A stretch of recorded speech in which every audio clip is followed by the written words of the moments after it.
ఈ వేదమంత్ర నడుమ జ్యోతి పరబ్రహ్మ స్వరూపమైనటువంటి ఆ జ్యోతి స్వరూపుడి ఆహ్వానం చేసుకున్నాం. ఇదంతా మనం ఆ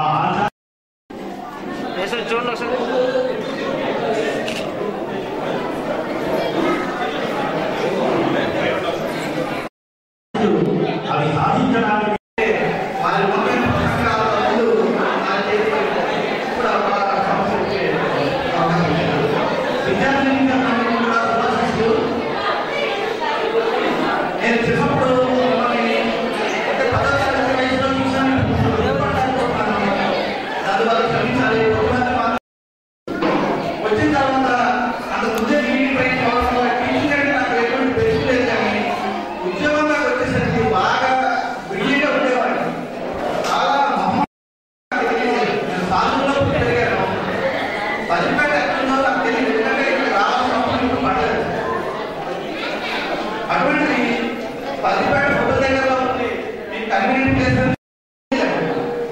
వీళ్ళందరూ కూడా చాలా అంకితమయ్యామని మొట్టమొదట వాళ్ళందరినీ కూడా నా హృదయంలో పదిలంగా దాచుకున్నానని చెప్పారు. ఎంత చక్కనైనటువంటి అనుభూతి చూడండి.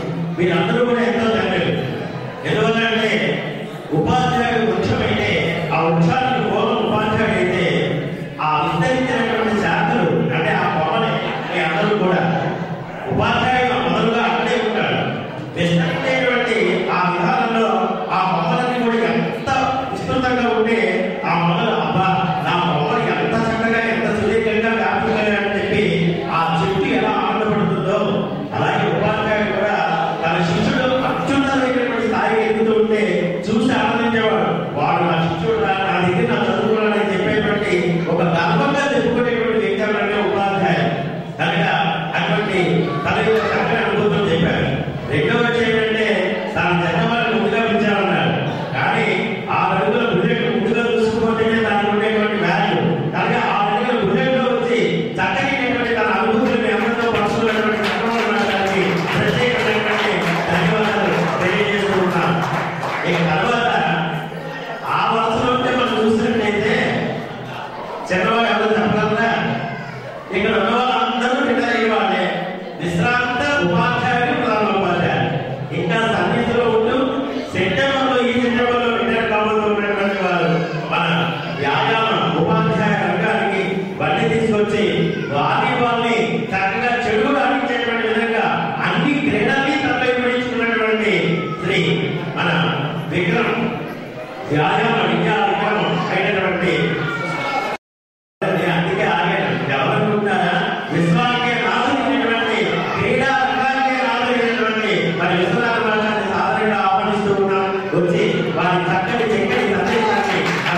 అలాగే ఈ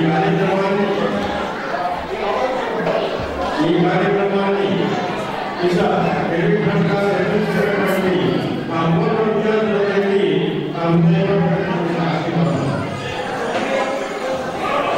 ఈనాడు మనం విద్యార్థులకి చూస్తే అసలు ఉపాధ్యాయుడికి విద్యార్థికి సంబంధం లేదు. ఆ పాఠశాలలో మాత్రమే, అదే రాష్ట్రంలో మాత్రమే సంబంధం. అంతేగాని హృదయాలు కలిసినటువంటి సంబంధం ఈనాడు లేదు. అటువంటి సమయంలో కూడా మాకు పురోహితులైనటువంటి వారు ఇటువంటి గొప్పదైనటువంటి ఆత్మీయమైనటువంటి సమావేశాన్ని ఏర్పాటు చేసినందుకు వారందరినీ నేను హృదయపూర్వకంగా అభినందిస్తున్నాను, ఆశీర్వదిస్తున్నాను. ఇంకా ఆనాటి గురుకులాలు మనం చూసినట్టయితే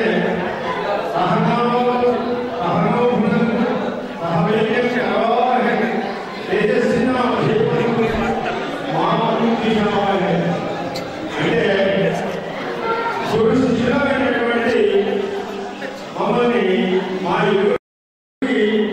యుగంలో కలిసి విద్యాభ్యాసం చేయకుండా మేము చేసినటువంటి విద్యాభ్యాసాన్ని ఇంకా ఉన్నతమైన దానిగా చేయకుండా మాకు మా శిష్యులమైన మా యుగము ఈనాడు ద్వేషాన్ని కలిగి ఉండకూడదు కాగా అన్నటువంటి భావాన్ని మనకి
నేను ఈ మధ్య చాలా మంచి మంచి కవితలు రాశాను, కాబట్టి ఆ కవితని మీ పత్రికలో ప్రచురిస్తారా అని ప్రాధాన్యపడింది. అలా పత్రికలో వస్తే ఆ రచయితకి చాలా ఆనందం. సరేనమ్మా, ఆవిడ బాధపడ్డాక ఏ కవిత రాశారో చెప్పన్నాడు. ఆవిడ కవిత వినిపించేది. రాధకి బాట తలకి రేట నాకు ఇష్టం సపోటా అన్నారు. రాధకి బాట తలకి రేట నాకు ఇష్టం సపోటా అన్నారు. ఈ అమ్మగారు పాట ఇదా కవిత్వం, ఇది కవిత్వం కాదమ్మా, నీకు నాకు తాట ఇక పోయి పోతా అన్నాడు. ఇది ఒక చమత్కారవంతమైనటువంటి అంత్యప్రాంతో కూడినటువంటి విధానం. మరి ఇటువంటి ఆయన నోట వచ్చిన ప్రతి మాట ఒక తేనెటువంటి తెలుగు మాటగా ఉన్నటువంటి మన జగన్నాయుడు గారు అంత్యప్రాంతం ఉపయోగిస్తూ చక్కగా చమత్కారవంతంగా ఆహ్లాదాన్ని ఆనందాన్ని కలిగించేటువంటి విధంగా ఆనాటి తెలుగు మాటని మనందరికీ నూడిపోశారు. అందువల్లనేమో నాకు ఉండేటువంటి లోతైనటువంటి భావావిష్కరణ, చక్కని అంత్యప్రాంతంతో చెప్పేటువంటి ఆ చమత్కార విజ్ఞానం రెండు నాకు కొద్దో గొప్ప వారి వల్ల అంటపడ్డాయి చెప్పడానికి సభాముఖంగా నేను గర్వపడుతూ ఉన్నాను. మరి అటువంటి జగన్నాయుడు రాష్ట్రాన్ని తెలుగు మాటల్లో మనందరికీ చక్కని సందేశాన్ని సంక్షిప్తంగా ఇవ్వాల్సిందిగా మనందరి తరఫున కూడా కోరుతూ ఉన్నాను.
కాబట్టి రెండు రాష్ట్రాలకు కూడా ఇతరులు చేశారు ఒక మహాకవి. కాబట్టి అట్లాంటి మహాకవికి హృదయపూర్వక నమస్కారాలు అందిస్తున్నాను. అలాగే మా చిన్నటి మనుషులు ఎవరు కూడా ఇక్కడ పనిచేస్తాం, అక్కడ పనిచేస్తాం. ఆయన ఎప్పుడు శాంతము అపరిధమనం అక్కడ చిన్నటి మనుషులకి, అలాగే మరి నాకు సహోదరులు సహోదరులు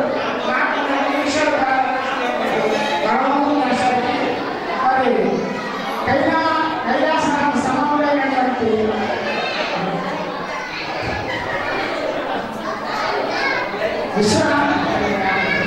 చంద్రబాబు గారికి, మరి మాతో సహాధ్యాయులు విశ్వనాథ్ గారికి నమస్కారం అందజేస్తూ మీ అందరినీ శుభాశిస్సులు అందజేస్తూ ఒక చిన్న విషయం. పూర్వ విద్యార్థులు ఎంతో శ్రమకు వచ్చి 2 దశాబ్దాల పాటు అంటే 20 సంవత్సరాల క్రితం జరిగినటువంటి ఉపాధ్యాయులని ఎంతో శ్రమాలు వచ్చి ఎక్కడెక్కడ ఉన్నారు, ఏం చేస్తున్నారు అన్ని సేకరించి వారి పొరగతి ఆకాశం అదిరిపోతుంది. ఎటువంటి విద్యార్థులు ఆ విద్యార్థులు తమకు చెప్పిన ఉపాధ్యాయుల యొక్క రుణాన్ని తీర్చుకోవాలని ఇంత శ్రమ వచ్చి కష్టపడాలని ఆకాశం కూడా అడిగిపోతుంది. అయితే